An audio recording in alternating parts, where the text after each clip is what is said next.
ہم اپنے آپ کو جب تبدیلی کی طرف لے کے جا رہے ہوتے ہیں تو اس کا کوئی آسان سا طریقہ بتا دیں کہ میں شروع کہاں سے کروں. اکثر لوگ یہ سوال پوچھتے ہیں کہ شروع کہاں سے کروں. تو اس کے لیے میں آپ کو آج ہوم ورک کے طور پہ ایک قرآن مجید کی سورت دیے جاتا ہوں جس پہ آپ نے انشاءاللہ غور فکر کرنا ہے. بہت لمبی چوڑی سورہ نہیں ہے, بہت چھوٹی سی سورہ ہے, اور وہ ہے سورۃ العصر. اور اس میں اللہ رب العزت بیان فرماتے ہیں ان لوگوں کا تذکرہ جو کہ خسارے میں نہیں ہوں. ویسے تو آپ نے فرمایا تمام انسان خسارے میں, والعصر ان الانسان لفی خسر, لیکن پھر کون خسارے میں نہیں ہے؟ الا الذین آمنوا وعملوا الصالحات وتواصوا بالحق وتواصوا بالصبر. تو جو یہ چار کام کرے گا وہ خسارے میں نہیں ہوگا. کیا ہم سارے جنت میں جانا چاہتے ہیں؟ سب جانا چاہتے ہیں؟ تو یہ فارمولا میں آپ کو بتا رہا ہوں. اللہ تعالیٰ فرما رہے ہیں تمام انسان خسارے میں سوائے ان کے جو یہ چار کام کریں. کیا کام کریں گے؟ ایمان لائیں گے. کس پر ایمان لائیں گے؟ اپنے رب پر ایمان لائیں گے. آمن باللہ وملائکتہ وکتبہ ورسلہ والیوم الآخر والقدر خیرہ وشرہ. اللہ پر, اللہ کے فرشتوں پر, اللہ کے انبیاء پر, آسمانی کتابوں پر, آخرت کے دن پر, تقدیر پر, اس پر ایمان لائیں گے. اور کس طرح ایمان لائیں گے؟ غیب پر ایمان. الذین یؤمنون بالغیب. تو وہ سب سے پہلے جو ایمان لائیں گے, اللہ کے ساتھ کسی کو شریک نہیں کریں گے. نمبر 2, اعمال صالحہ کریں گے, نیک اعمال کریں گے. ایمان لانے کے بعد نیک اعمال کریں گے, کثرت سے کریں گے, زیادہ سے زیادہ اعمال کریں گے. یاد رکھیے قیامت کے دن آپ کے اعمال تولے جائیں گے. آپ کے اعمال کھولے جائیں گے. جتنے زیادہ اور جتنے بھاری اعمال ہوں گے اتنا فائدہ آپ کو ہوگا. اور پھر اعمال صالحہ کرنے کے بعد حق کی طرف بلائیں گے. وتواصوا بالحق, حق کی طرف بلائیں گے. یہ نہیں کہ صرف ہم جی ماشاءاللہ مسجد آتے تھے, واپس جاتے تھے, نماز پڑھتے تھے, لیکن ہمارے سامنے لوگ ہر قسم کا اوٹ پٹانگ کام بھی کرتے رہے, ہر قسم کی خرافات ہمیں نظر آتی رہی, لیکن بازار جا کے کبھی زبان کھولی ہوتی. میں نہیں کہہ رہا بدتمیز ہو جائے, پیار سے تو کیسے چلے گی. ہمارے اپنے گھر کے اندر کئی ایسے معاملات ہوتے ہیں جہاں پہ لوگوں کی اصلاح کرنا بنتی ہے, لیکن ہم وہاں پہ بھی جو ہوتا ہے کہ کہیں مائنڈ نہ کریں. آپ کی اپنی فلاح دوسروں کی فلاح کے ساتھ کنیکٹ ہوئی ہوئی ہے.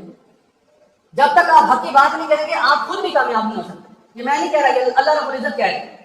وتواصوا بالحق ہی کرنا ہے, یہ تیسرا پرچہ ہے. یہ چاروں پرچوں میں سے ایک میں بھی کمپارٹ نہیں آ سکتا.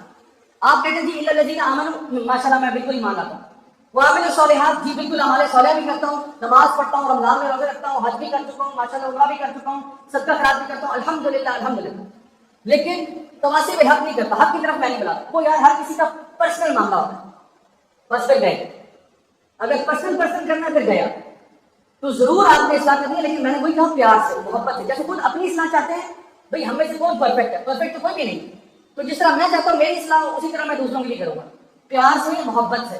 اب وہ مان لے الحمدللہ, نہیں مانتا کوئی مسئلہ, یہ پھر اس کا اور اس کے رب کا معاملہ. میرا کام تھا اذان دینا, وہ آنا چاہتا ہے آ جائے, نہیں آنا چاہتا اس کی وہ اس کی اپنی مرضی.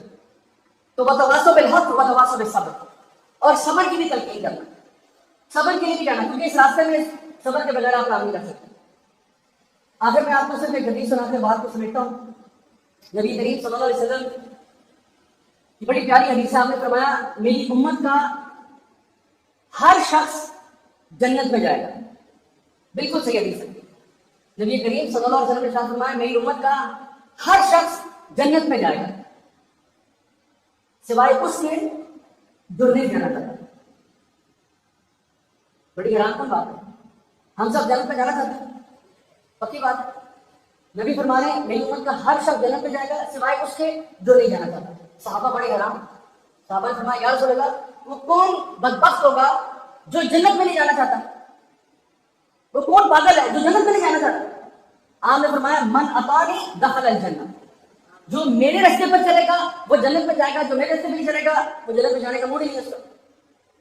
مثال کے طور پہ میں نے اگر یہاں سے لاہور لانا ہے اور کوئی شخص مجھے یہاں ملتا کہتے تھے میں آپ کا بہت بڑا فین ہوں جی, میں آپ جدھر آپ جا رہے ہیں میں آپ کے پیچھے ہوں.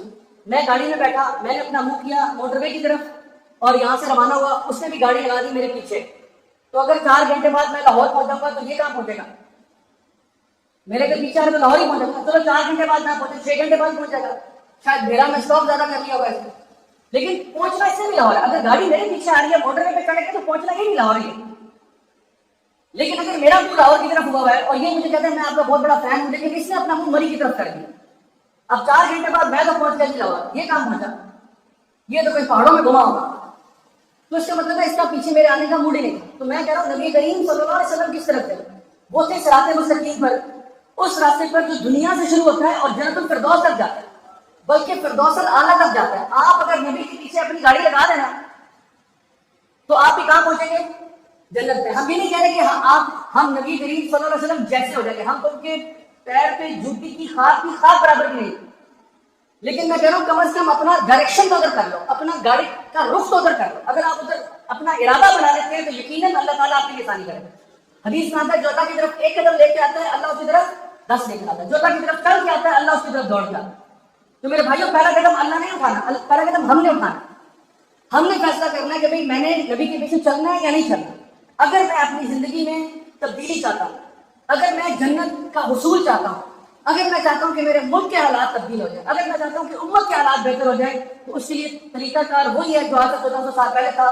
اس سنت میں کوئی تبدیلی نہیں ہے, اور وہ یہی ہے کہ نبی کریم صلی اللہ علیہ وسلم کی پیروی کرنی پڑے گی, انفرادی طور پر بھی اور اجتماعی طور پر بھی. اللہ تعالیٰ ہم سب کو عمل کرنے کی توفیق عطا فرمائے.